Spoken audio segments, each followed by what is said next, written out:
නියගෙන් දිගින් දිගටම බටකෑ දුඹුරු පාගැන්නු කුඩා වරද පොරාම එන්නාති දුන්නේ වියලි කඳන්වලින් පිහිපාර වදින හඬින්. දිරාගිය කොටයක මහත් වේසක් දර මන්නයකින් කොටමෙන් සිරී සුදුනැන්ද වකුටු කොන්්ඩෙ මොහොතකට දිගහැරගත්තා. ඇගේ මුහුණ පුරා පිපුරු දහඩියමල් පිටියල්ලෙන් පිසදාගත්තෑ ලිහිල්ල තිබූ කිලිඩි චීතරේද ඉනේ ගහගත්තා. සුදුනැන්දේ විටක් කමුද පඳුරු කිහිපයක් පයින් මැඩගෙන සිහින් දරකෝටු කඩමින් සිටී පුංචිහාමිනේ ඇසුවේ මුලත් කෝණේ අතට ගනිමින්. විටක් හදාපන්නන්ගේ ඔන්න කොට කෑල්ලත් එහෙම් පිටින්ම ගෙදරැන්න කොහේ ගෝයටම කියල පලාගත්තන නාකද.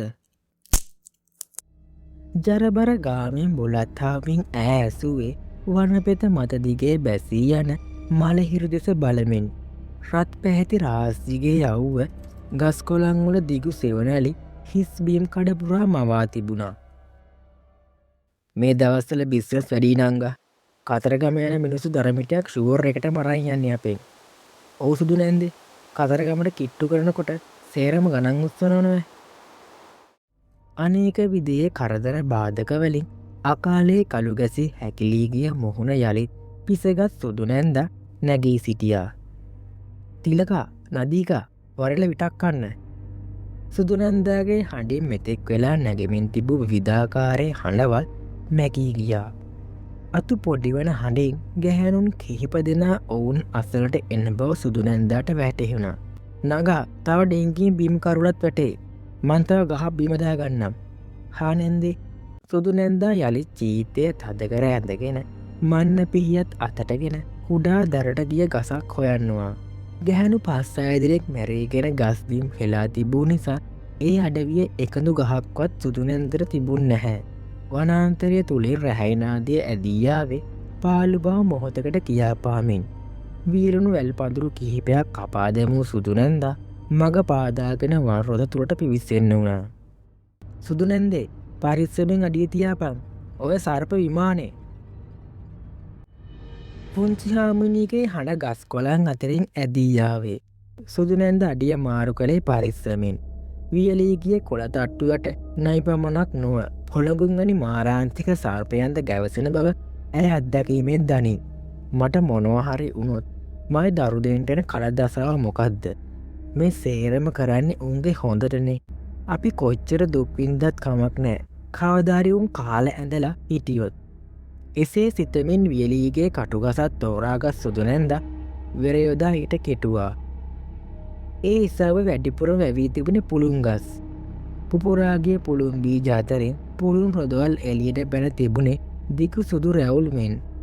සුදුනැන්දල ජීවත් වනේ වැල්ලවාය කතරගා මාර්ගය ඇසල යාල අභය භූමිය මායිමේමයි. හේනක් කොටාගෙන යන්තන් දිවිසරි කරගත් ඔවුන් දරමිටියක් මුරුංගමිටිය දිවුල් මල්ලක් හෝ සියඹලා මල්ලක් විකුණුවේ අමතර මුදලක් හොයා ගැනීමේ අරමුණුනි. දිගුනියන් සමය නිසා හේනී වූ වට්ටක්ක වගාව පාලවී ගොස් තිබූ ආකාරය සිහිපත් වූ සුදුනැන්දා හූල්ලන සිද්ධ වුණා.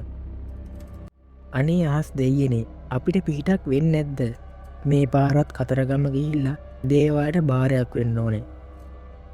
කපාහෙලූ ගස කොට්ටි කරමින් ඇය ඒවා එක මිටකට සකසා යළිත් කටුගසක් තම ග්‍රහණයට ගත්තා.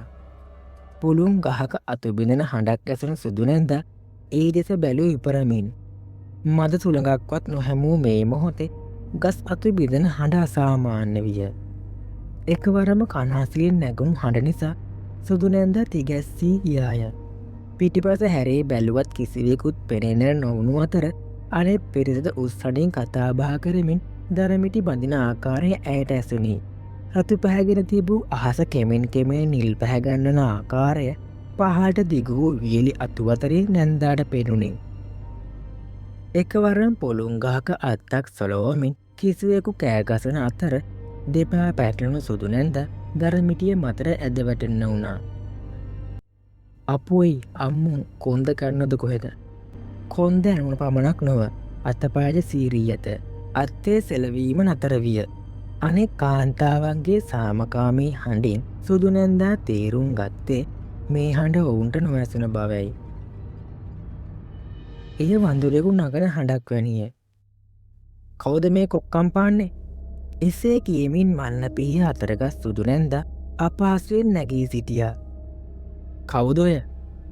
අතු අතරෙන් පහට එල්ලෙන පොළොව හොද අතරින් දිස්සූවේ බියපත් ළමා මුහුණකි. ඔහුගේ මුවන මදාඳුරහෙවත් ඇයට මදා පැහැදිලිව දිස්විය. ඒ තම සත්හැවැරදි පිරිමි දරුවා වනි දරුවෙක් බව සුදුරැන්දා වටහා ගත්තා. මම් බය වුණ තරම. අනේ හැබැට මේ රූස්සකලේ ගහක්කුන් නැග්ගෙන මොනවද කරන්න උබ? බහිනා බිමට. සුදුනැන්දාගේ සරුප හනට පියපත් වූ ඔහු කොලාතු අතර සැඟවිය. ඔහුගේ මුවනවටා අකබඹරුවන් කැරලි ගැසුණු කොණ්ඩයද ඉදිරි තිබූ ආකාරයේ සුදුනැන්දාට පෙනුණි. එකත් එකට මේ ළමයා ගෙදරින් හොරාට පැනලවිත් ඇත්තේ ගෙදර හිටියොත් හේන යන්න වෙනවා. එසේ සිතමින් සුදුනැන්දා අත්තක්ගෙන පාහින්න පටන් ගත්තා. මේ ඔය ළමයා බහින්න නැද්ද? ඇයි මේ කැලේ ඇවිත් ඉන්නේ? ගෙදර ඉන්නේ කවුද? කළු පැහැති විසල් දෑසත් පිරුණු පැහැපත් කොපුලත් කොළු ගැටයා ගෙනාවේ හොරුබූටු පෙනුමකි. කමීසයක් රහිත නිසා ගතේ පැහැපත් වර්ණය සුදුනැන්දාට පෙනුණි. කාරුහරි යමක් කමත් තියෙන කෙනෙක්ගේ දරුවෙක් වෙන්න ඇති. පේන්නේ නැද්ද තෙල් පාට? තමාටම කොඳුරාගත් සුදුනැන්දා යලිත් ඉහළ බැලුවා. ඇයි උත්තර දෙන්න බැරිද? මොකෝතන කරන්නේ? අම්මා දන්නවද මෙතෙන්ට ආපු යුක්තිය? කිසිදු වදනකින් පිළිතුරු නොදුන් දරුවා හිස වනමින් කොල්ලාතු අතරින් නැන්දා හදිස බලා සිටියේ යමක් ඉල්ලන අයුරින්. කොහෙන්දෝ හමා සුළඟක් සුදු නැන්දා වැළඳ ගත් අතර ඇය වේවුලා ගියේය. කෝ බැහැලෙන්ඩ රෑ වෙනවා. අම්මෝ හොයාගමු. එන්ඩිතින්. කාඩිසර ලෙස වැල්පොට කමින් දරමිටියක් බැඳගත් නැන්දා දරුවාට තෙපුළුවේය. එන්ඩිතින්. ඔහුගේ සුරෝපී හොරබූඩ පෙනුමෙන් නැන්දා මදක් විශ්මයට පත් වුණි.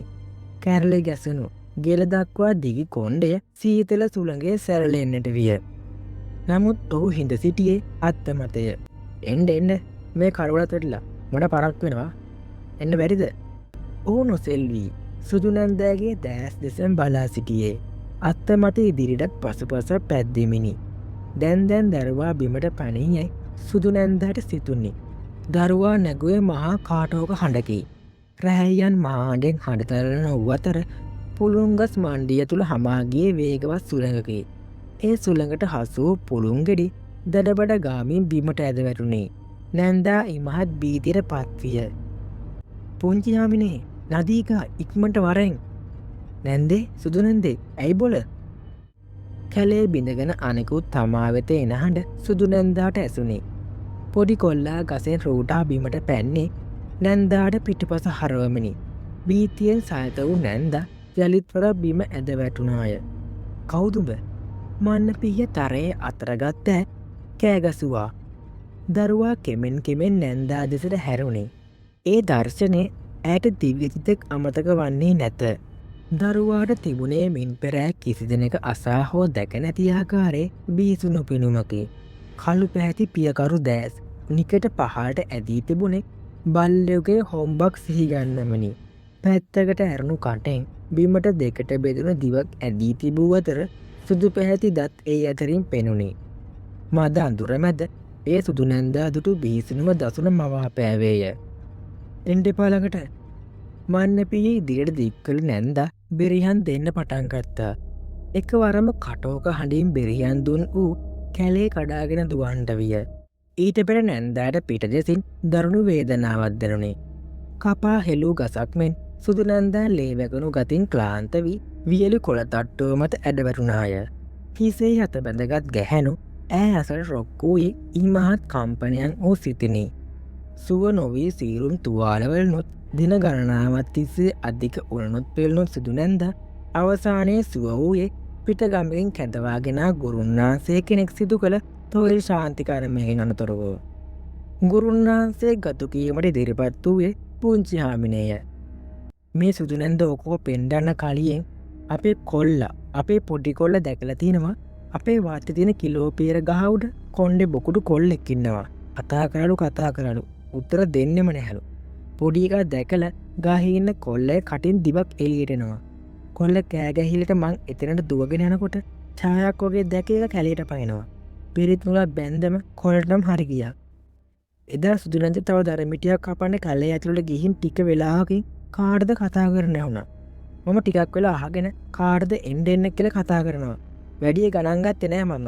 එක පාටම අපිට කතා කරපු ගමන් දුවගෙන ගියා. නෑන්දිහා බලංහිටපු අමනුෂ්‍යය එක පාටම නැන්දව හූරල කැනට පැන්න. බුලත් කෙලපාරක් පඩෙක්කමට හෙලූ ගුරුන්නාන්සේ රැල් බුරුල් හැර කතාවට බැස්සේ මධ්‍යම කදුකරේ බටිර බෑවුමේ සිට හමායන වැහිහුලගේ පහසවිඳිමින්. ඔය විස්තරේ ඇත්ත ළමයිනි. ඔය කොන්්ඩෙ බොකුටු අමනුෂ්‍යය කියන්නේ පෝකුට්ට කියලා. කවුරු කවුරුත් තෙරුවන් සරණගින් හිටියනම් හොඳා. තොගල කොච්චර ගුණද කියනවනං කතරගම දෙවි හාමුදුරන්ගේ පිහිටෙන් ඇස්සකුත් වැටෙන් දෙෙනවා. ඔහුට කියා නිම කිරීමටත් අවස්ථාවත් තිබුණේ නැත. කළුවන් දුමාරයක් මෙන් හමා වැහිවලාකුළු හෙනහන් අගමෙන් මොරසූරණ වැස්සක් බඩ පරිවර්තනය විය. දූවලි පිරුණු බිමට පරිත්‍යයක ශීලීව ඇදවැටනු විසල් වැහිපොද නිසා හැඟුණු බිම්සුවද වාතය පුරා පැතිරී ගියේය.